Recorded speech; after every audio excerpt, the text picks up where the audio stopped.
दोस्तों, रामायण एक भारतीय पौराणिक टेलीविजन श्रृंखला है जो 1987 से 1988 के दौरान प्रसारित हुई थी। वही रामानंद स्वागर द्वारा निर्मित, लिखित और निर्देशित है। रामायण ने भारतीय टेलीविजन पर हिंदू महाकाव्यों की अवधारणा पेश की और एक राष्ट्रीय क्लासिक बन गया। 80 के दशक के मध्य में दूरदर्शन पर प्रसारित किया गया था। दोस्तों, आपके भी दिमाग में यह प्रश्न जरूर आया होगा कि देवताओं के इन अवतारों में कदम रखने से पहले रामानंद सागर की रामायण के कलाकारों का जीवन कैसा था और उसके बाद कैसा था। दोस्तों, आज की इस वीडियो में इसी सब बातों पर चर्चा करेंगे, लेकिन इसके लिए आपको इस वीडियो को अंत तक देखना होगा। साथ ही आप हमारे चैनल पे नए हैं तो आप चैनल को जरूर सब्सक्राइब कर लीजिएगा। दोस्तों, रामानंद सागर की रामायण के कलाकारों के मुख्य सदस्य अरुण गोविल, दीपिका चिखलिया, सुनील लहरी और दारा सिंह, जिन्होंने क्रमशः राम, सीता, लक्ष्मण और हनुमान की भूमिका निभाई थी, जिन्हें शो के समाप्त होने के बाद वर्षों तक जीवित भगवान के रूप में माना जाता था। लेकिन देवताओं के इन अवतारों में कदम रखने से पहले उनका जीवन कैसा था और उसके बाद कैसा था। दोस्तों, गोविल जी रामायण से पहले एक सफल अभिनेता थे। उनके पास सावन को आने दो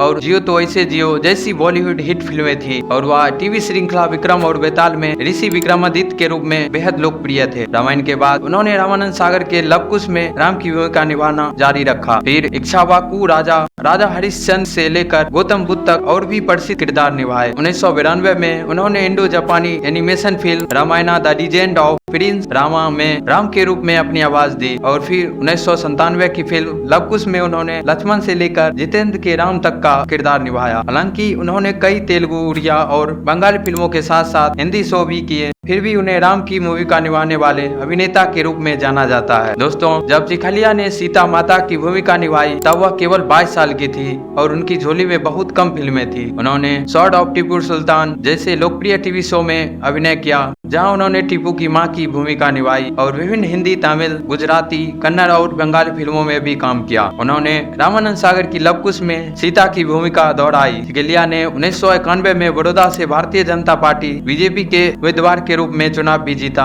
और 10वीं लोकसभा के सदस्य के रूप में कार्य किया। उन्होंने 2018 में फिल्मों में वापसी की। हाल ही में बाला में अभिनेता यामी गौतम की मां की भूमिका निभाई। दोस्तों, वहीं सुनील लहरी का करियर वास्तव में रामायण के बाद आगे नहीं बढ़ पाया, भले ही वह लक्ष्मण जी के रूप में कितने लोकप्रिय थे। लव कुश में वही किरदार निभाने के बाद उन्होंने कुछ फिल्में और टीवी सीरीज की, लेकिन किसी में भी कोई छाप नहीं छोड़ी। उन्होंने गोविल के साथ एक प्रोडक्शन कंपनी की स्थापना की, लेकिन कंपनी ने भी कुछ यादगार उत्पादन नहीं किया। दोस्तों, मुख्य कलाकारों में से दारा सिंह आसानी से सबसे सफल थे। लोकप्रिय अभिनेता बनने से पहले पहलवान थे। हनुमान के रूप में अविस्मरणीय भूमिका निभाने के बाद वह 1998 में भाजपा में शामिल हो गए और 2003 और 2009 के बीच राज्यसभा के सदस्य के रूप में काम किया। उनकी आखिरी हिंदी फिल्म इतिहास अली की जब वी मेट थी। 2012 में उनकी मृत्यु हो गई। इस वीडियो को अंत तक देखने के लिए धन्यवाद। साथ ही आप हमारे चैनल पे नए हैं तो चैनल को सब्सक्राइब जरूर कर लीजिएगा। जय श्री राम।